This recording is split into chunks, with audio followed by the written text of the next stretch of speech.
The wet fall proved challenging for farmers across the region, many still with crops in the ground. When the stresses of farming seemed too great, a local group is making sure no one is in it alone. Valley News Team's Courtney Lockie explains how they're stepping up in the community during tough times.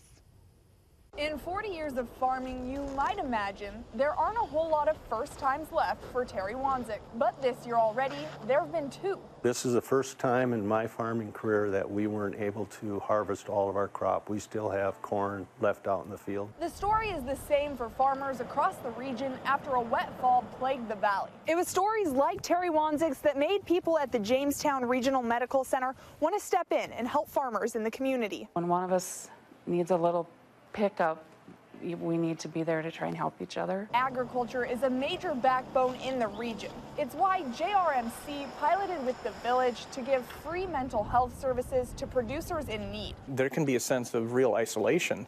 You're working your farm, and when you're planting, when you're harvesting, those are extremely busy times. It's very hard to stay connected. Delph says there's been a lot more awareness over the past few years about mental health issues relating to farming. And with the recent events, it's become an even more pressing issue. Stressors, when they get out of hand, can really have a big impact, not just on mental health, of course, but the physical health as well. That's why experts say it's so important to ask for help and talk with others during these hard times. You can do that in person or online. Their community is appreciating them and offering them, some help, and are willing to stand beside them. As for farmers in the community, Terry says he can't express enough how thankful he is. In Jamestown, Courtney Lockie, Valley News Live.